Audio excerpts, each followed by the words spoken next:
After 12 years of building my father's company into a $75 million empire, I sat at the family dinner table and watched it all slip through my fingers. My father's voice was steady, his smile unwavering, as if the decision had been made long before the words ever left his mouth. "Your brother will take over now." A perfectly practiced line. As if it were that simple. As if the last 12 years meant nothing. I felt it, the drop, that sickening sensation in my stomach. But I didn't flinch. I didn't let the shock show. I had been trained too well for that. Instead I smiled. A careful, composed smile, as if the words hadn't just gutted me. Around the table glasses clinked, murmurs of approval rippled through the room. This wasn't just a dinner. It was a celebration. A passing of the torch. But the fire was mine. I had built Sutton Enterprises from the ground up, transformed it from a struggling regional logistics firm into an industry giant. I had been the one negotiating contracts at midnight, the one sacrificing sleep, relationships, everything to make this company what it was today. My father had started it, sure. But I was the one who saved it. And now I was being erased. I shifted my gaze to my brother, Ethan, watching as he dipped his head, feigning humility. "I know you better than that." Ethan had never been invested in the business. His interests were fleeting at best, tech startups, failed ventures, half-baked ideas that burned through investments like paper in a fire. He had never put in the work. Never stayed long enough to see anything through. He didn't want the business. He wanted power. And now my father was handing it to him. Because in his world, a son inherited the empire. A daughter? She was just a placeholder. A footnote. I lifted my wineglass, careful to keep my hand steady. "Smile, Lisa. Smile." "To Ethan," I said, my voice even betraying nothing. A chorus of congratulations followed. Ethan soaked in the praise like it belonged to him. Like I hadn't spent over a decade earning it. Across the table my mother met my gaze. There was something there, something I couldn't quite read. Sympathy? Regret? She had always seen my work, always known how much I had given. But she never interfered. She never would. Then there was my father, basking in his decision, completely unaware that he had just set something in motion. Ethan's eyes met mine. A slow, smug smirk curled at the corner of his lips. And that's when I knew. This wasn't just my father's decision. Ethan had been waiting for this. Playing the dutiful son, the reluctant heir, positioning himself exactly where he needed to be. What they didn't realize, what neither of them had accounted for, was that I hadn't just spent 12 years building this company. I had spent 12 years securing my place in it, fortifying my control. And tomorrow they would find out exactly what that meant. By tomorrow morning they would understand exactly who they were dealing with. That night sleep was out of the question. Every time I closed my eyes, I saw my father's smug expression, my brother's victorious smirk. My mind raced through every sacrifice I had made. Every sleepless night, every milestone I had reached alone, every relationship I had let slip away because this company had been my only priority. And now they expected me to step aside without a fight? No, they had underestimated me. By 3 a.m. I was at my desk, bathed in the cold glow of my monitor, fingers flying over the keyboard. Every contract, every executive agreement, every share transaction. I knew Harper & Company better than anyone, better than my father himself. While he had basked in the prestige of being the founder and Ethan had played the part of the reluctant heir, I had been the one securing real power. Ethan thought he was walking into an easy transition. That by next week, his name would be on the office door, his title secured. What he didn't know was that while they had been planning their future, I had been protecting mine. At exactly 8:45 a.m., I stepped through the glass doors of Harper & Company, just as I had for the past 12 years. The familiar scent of polished wood and fresh coffee lingered in the air. Desks were occupied, phones were ringing, conversations hummed through the halls. But something was different. Today I wasn't walking into my office. I was walking into a battlefield. The reception area was unusually quiet, the kind of silence that precedes a storm. They knew. The whispers had already spread. My father's announcement at dinner had traveled through the company like wildfire, and now the employees I had led for over a decade watched me with cautious eyes, unsure of where their loyalty should fall. I didn't acknowledge them. I moved forward, heels striking against the marble floor with unwavering confidence. Never let them see you shaken. The moment I stepped into my office, I shut the door behind me, sealing off the noise. 15 minutes.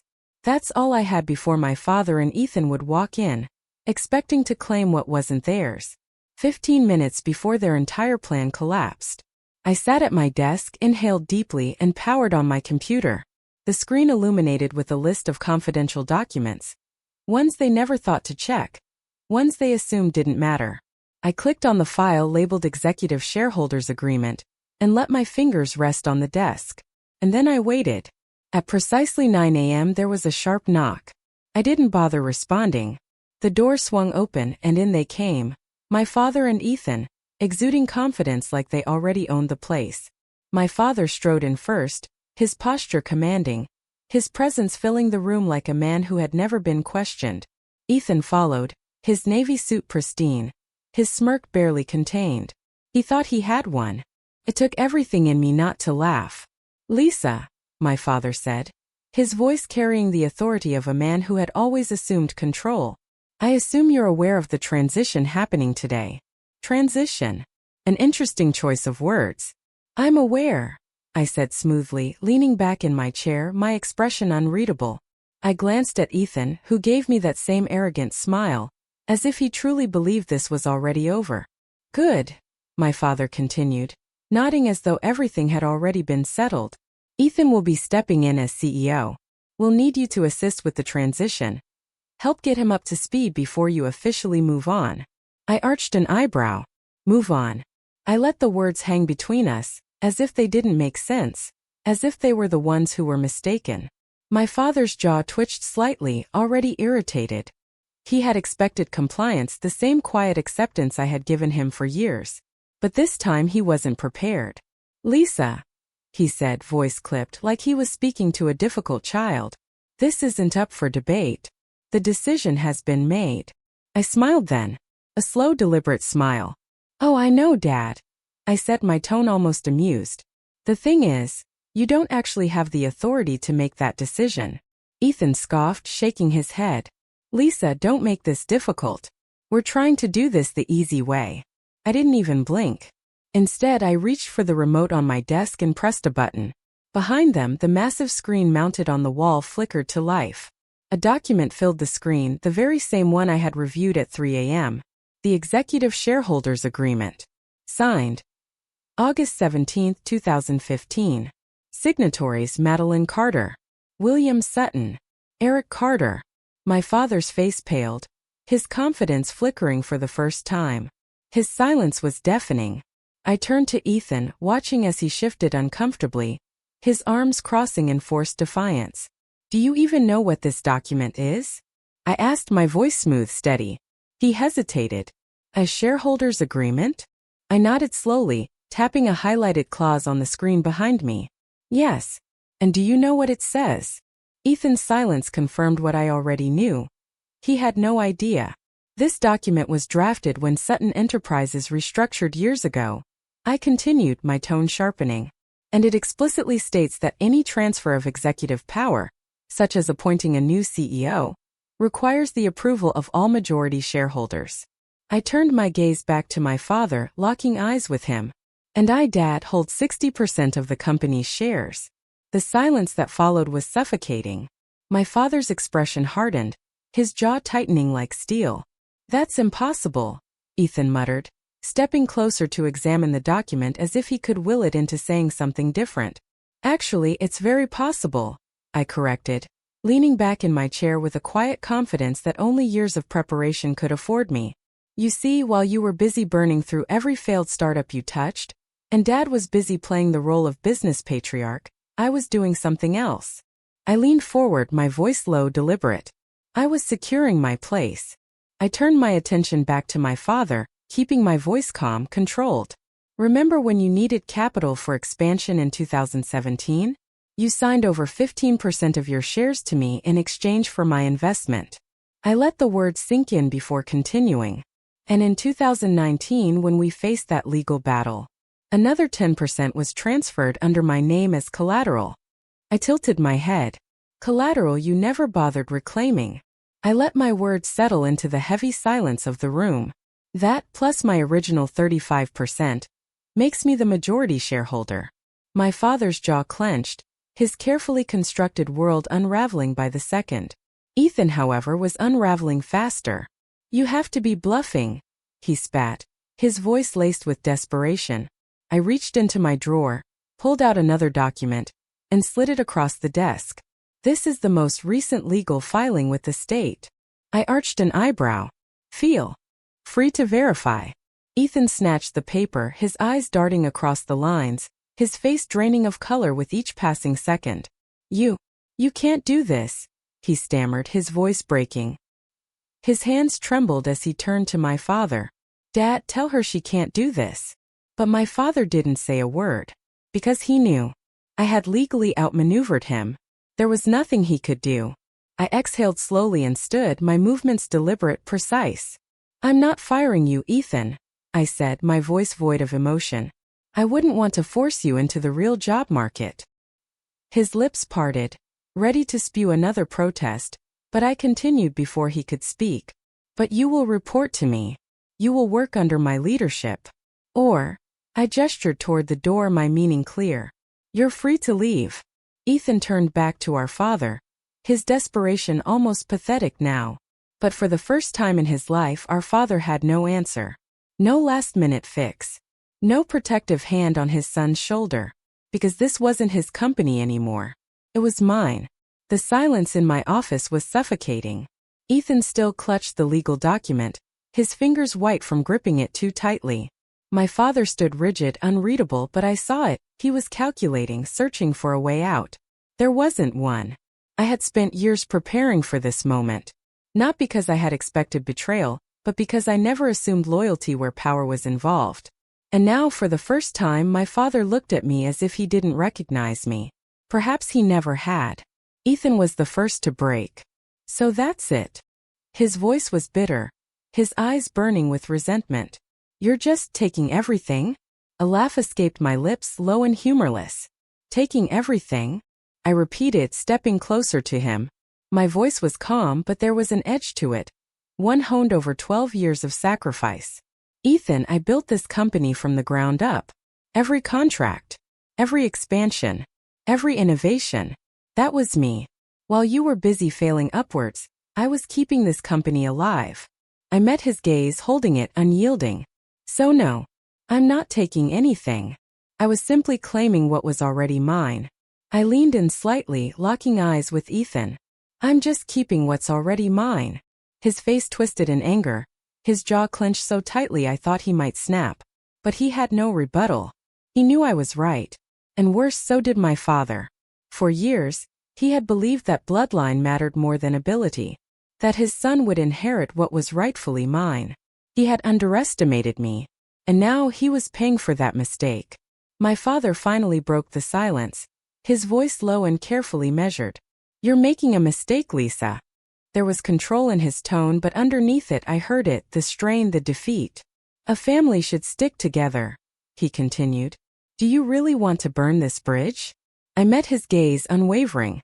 "Dad," I said, my voice steady, "you burned this bridge the moment you made your decision without me." His lips pressed into a thin line, his composure slipping. "Business is bigger than just one person," he said. "We can find a solution that works for everyone." I tilted my head slightly, feigning consideration. "Oh, I agree," I said smoothly. "That's why I'm offering you both a choice." I turned to Ethan, whose shoulders were rigid with tension. "You can stay in the company," I said, my tone professional, impassive. "But you won't be CEO. You'll take on an advisory role with limited authority. Your salary will be generous, but you will answer to me." Ethan's face darkened, but I wasn't finished. "Or," I continued, "you can walk away. I'll buy out your shares at market value. You can take the money and find a new project to sink your teeth into." My father scoffed, shaking his head. "You're acting like you hold all the cards." I smiled then, slow and deliberate. "Ido." A thick silence settled between us. I let them sit in it, let them feel what it was like to be powerless.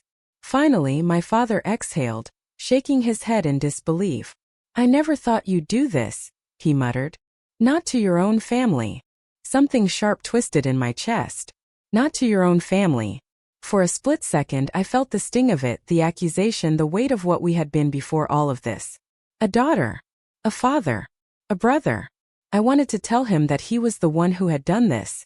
That he had made the choice to push me aside, to act as if I was temporary. That I had spent years trying to earn my place, only to be reminded time and time again that in his eyes I would never truly belong. But I didn't say any of that, because in the end it didn't matter.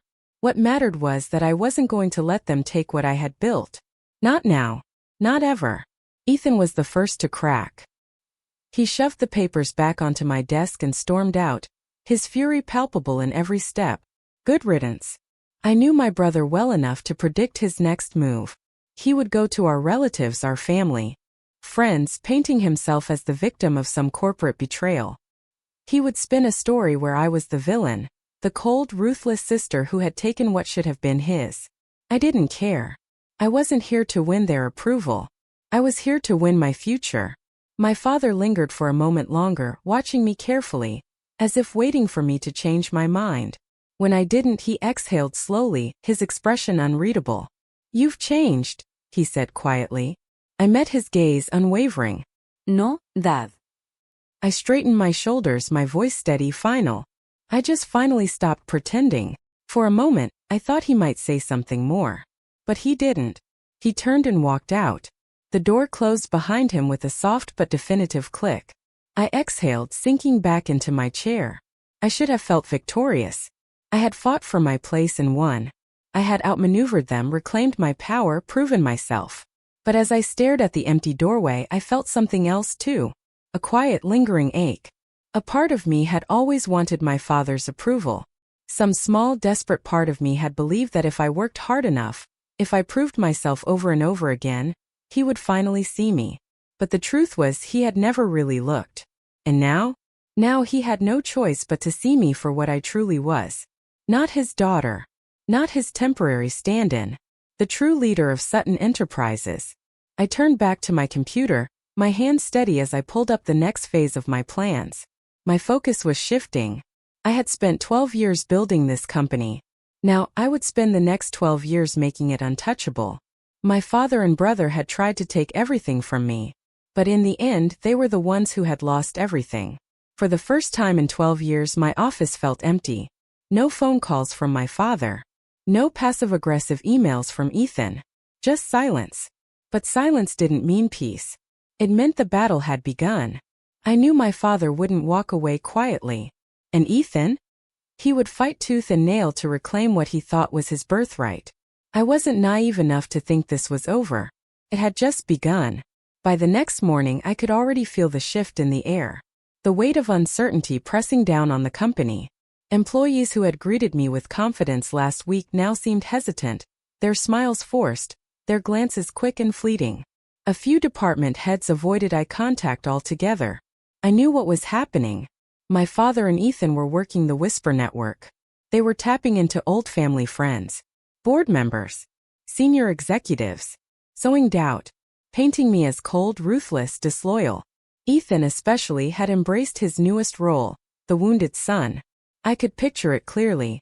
Him sitting in some high-end restaurant, voice thick with fake sorrow as he spun his story. How I had stolen the company out from under him. And my father. He wouldn't need to say much at all. Just a heavy sigh. A shaking head. A carefully placed sentence. I only ever wanted the best for my children. Calculated. Dangerous. Because if they turned enough board members, enough top executives against me, they could push me out of my own company. Or at the very least, make my leadership impossible. I wasn't about to let that happen. That afternoon, I called an emergency executive meeting. The moment I stepped into the boardroom, I felt the tension. Half the room avoided my gaze. The other half watched me too closely, waiting for me to slip. I took my seat at the head of the table. My seat. Let's not waste time, I said, my voice calm, controlled. I know there have been conversations. Behind closed doors. Over drinks. In hushed voices. I let my eyes move across the room, pausing just long enough on each person to watch them squirm. I also know that some of you are wondering if my leadership is sustainable. A few people stiffened. No one spoke. I tapped my fingers against the polished wood table. Let's clear that up now. I turned to the screen behind me and pulled up a presentation: numbers, data, facts. The indisputable truth. I built this company from a struggling regional business to a $75 million industry leader. Over the last 5 years under my leadership, we've seen a 300% increase in revenue and expanded into 6 new markets. I turned to Jonathan, our CFO. Jonathan, do we have a single financial indicator suggesting this company is in trouble under my leadership? Jonathan hesitated, then shook his head. No. In fact, projections show another 20% growth in the next quarter. I nodded, turning my attention back to the room. So let's be honest about what's happening here. I leaned forward slightly, my voice lowering just enough to make them listen harder. My father and brother aren't upset because the company is struggling. They aren't upset because I'm failing as a leader. They're upset because they expected me to step aside and let Ethan take over. Regardless of qualifications. Regardless of results. Silence. The kind that revealed everything. Then I dropped the real bomb. I also know that some of you have been contacted in the last 24 hours and offered incentives to push for my resignation. A few people shifted uncomfortably. If anyone here would like to disclose those conversations now, this is your chance. A long pause. Then, one of the senior executives cleared his throat. I received a call, he admitted. From your father. He said he was considering making an official appeal to the board. I nodded, unsurprised. And did he offer anything in return for your support? Another pause. Then a slow, reluctant nod. There it is. I exhaled, standing up. My father built this company, I said, my voice unwavering. I won't discredit that. But I took it further than he ever could have. I let my words sink in. Let them feel the weight of what I had done. And I will not allow him to manipulate it from the outside. I let my voice drop slightly. Controlled. Dangerous. If he wants a fight, he'll get one. I gathered my papers, my gaze sweeping across the room, locking eyes with each executive in turn, daring them, testing them. If anyone here believes my father and brother deserve control, now is the time to make your move. Silence. Not a single word. No shifting in chairs. No quiet murmur of uncertainty. Just silence. Good. I turned on my heel and walked out, my head held high, my heels striking the polished floor with certainty. This wasn't just about keeping my company. This was about making sure they never thought they could take it from me again. That night I made my own call. Not to a board member. Not to an investor. But to the media. By morning, the business section of every major news outlet carried the same headline. Power shift at Harper & Company. Madeline Carter outmaneuvers family in boardroom battle. Checkmate. I had made my move. Now it was their turn. And I was waiting. The morning after my story hit the press, my inbox exploded. Emails. Missed calls. Messages from journalists, investors, board members. Some were supportive. Some were cautious. But most of them had one question in common. Is it true? I let them wait. I knew the game my father was playing. He had spent decades perfecting the art of public perception. He knew that reputation held weight in business. And if he couldn't beat me in the boardroom, he would try to undermine me in the public eye. By noon, the first counterattack arrived. A press release. Neatly crafted. Carefully worded. But filled with lies. Harper & Company has always been a family-run business. We are saddened by recent developments but remain committed to upholding the values that built this company. Changes in leadership are inevitable, and we hope to transition smoothly as we move forward. Subtle. But I knew exactly what it was really saying. Lisa is reckless. Lisa is unstable. Lisa is not a team player. I wasn't surprised. I was, however, pissed. I sat in my office, watching as industry analysts debated my leadership on live television. Was Madeline Carter too aggressive in her takeover? Will her lack of cooperation hurt the company in the long run? Can she recover from this PR disaster? They talked about me like I wasn't watching, like I wasn't already planning my next move. Because if my father and Ethan wanted a public war, I was going to give them one. But I didn't release a statement. I didn't call a press conference. Instead, I made one phone call. To an old friend. An investigative journalist. "I have something for you," I said, my voice smooth even. "But you'll need to move fast." An hour later, I sent over the documents. Emails. Financial reports. Internal records. Evidence that Harper & Company, under my father's leadership, had engaged in questionable business practices for years. Practices I had spent the last decade quietly cleaning up. The story broke within 24 hours. Behind the scenes at Harper & Company, a legacy of hidden debts and financial cover UPS. The article was brutal. It praised my leadership for fixing the company's financial health. It exposed my father's mismanagement. And most importantly, it proved that I was the only reason Harper & Company had survived at all. And just like that, the narrative changed. The board stopped doubting me. The investors stopped hesitating. And my father, he had nowhere to hide. 2 days later, my father finally called me. I let the phone ring 3 times before answering. "Lisa," he said, his voice tight. Now it was my turn to smile. "We need to talk." I leaned back in my chair, staring out at the skyline beyond my office window. The city pulsed with life, oblivious to the war that had just ended within these walls. "Do we?" I asked, my voice even. Silence. Then finally a sigh. "You didn't have to do that." A hollow laugh escaped me. "Neither did you." Another pause. I could almost hear the weight of his thoughts, the regret he'd never fully voice. "This company was supposed to be a legacy," he said at last. "For the family. For both of you." Something inside me twisted. A tiny foolish part of me had once wanted that too. A time when I still believed I could earn my father's approval, that if I worked hard enough, sacrificed enough, he would see me as his equal. But that time was gone. "Dad," I said quietly, "if you wanted me to protect the legacy, you should have trusted me with it. Instead, you tried to take it from me." Another long silence. Then, almost reluctantly, he asked, "What happens now?" I exhaled slowly. Now. Now, I had ensured they could never touch my company again. The war was over. My father had lost. Ethan had disappeared. And I had won.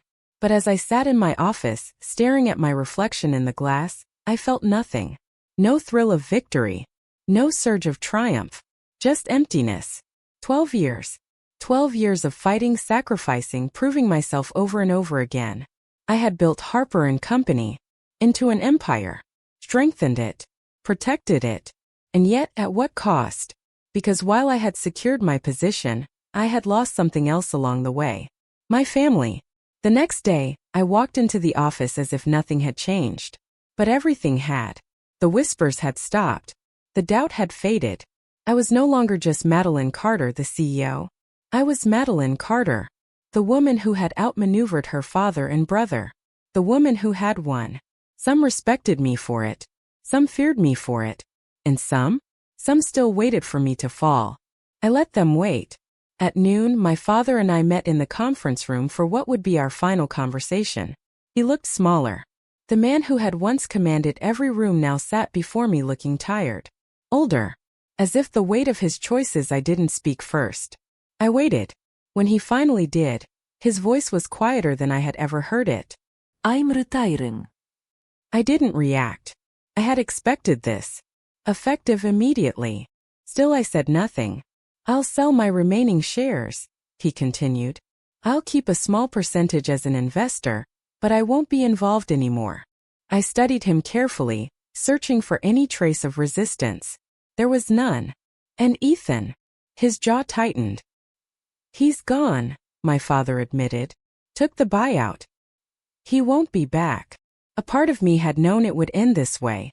Ethan had never been strong enough to fight his own battles. Once it was clear he had lost, he had done what he always did. Run. Still, hearing it out loud made something inside me ache. Not regret. Not guilt. Just I nodded. Understood. "My father, I underestimated you. It wasn't an A, and strangely I found that I didn't need it anymore." A month later, Harper & Company looked nothing like it had before. The old board members who had aligned themselves, why gone? The executives who had questioned my leadership, replaced. I had burned away the dead weight and I had won. And this time, there was no one left to take it from me. The company had always thrived under my guidance. But now it was mine, not just in title but in every decision, every direction, every ounce of power it wielded. And with that control came something I had never truly had before. Freedom. I implemented initiatives my father had dismissed as unnecessary, modernized systems he had deemed too risky, expanded into industries he had been too cautious, too traditional to explore. Within 6 months, profits skyrocketed. Within a year, we had crossed the $100 million mark. And for the first time in my life, I wasn't fighting just to prove myself. I was fighting to build something untouchable. Something that no one, not my father, not Ethan, not anyone, could ever take from me again. A year after everything had unraveled, my father asked to meet for dinner. It was the first time we had spoken since his retirement. He looked different. Older. Quieter. Not angry anymore, not bitter, just accepting. As we sat across from each other, there was no tension, no lingering hostility. The war was over and he had lost. But there was no gloating, no need for me to twist the knife. Because the truth was undeniable. He had tried to push me aside, and I had proved him wrong. He swirled his drink, glancing at me over the rim of his glass. I read about the latest deal you closed. His voice was steady, measured. It was a smart move. A flicker of amusement crossed my face. I know. A ghost of a smile touched his lips. For the first time, he didn't challenge me. He didn't dismiss me. He simply accepted what had always been inevitable. He lifted his glass. To Harper and Company. This time, when I clinked my glass against his, I didn't feel the sharp sting of resentment. No bitterness, no lingering need for his approval. As I had already won. And for the first time, I truly understood what that meant. As I sit in my office today, overlooking the empire I built, I think about everything this journey has taught me. That family can be your greatest ally, or your greatest enemy. That loyalty is a currency, not a guarantee. That power is never given. It's taken. But most importantly, that sometimes the strongest statement you can make is to stop seeking validation and build something so unshakable, so undeniable, that they are forced to see you for what you are. I have no regrets. Harper & Company is mine now, and I will make sure that no one ever forgets it.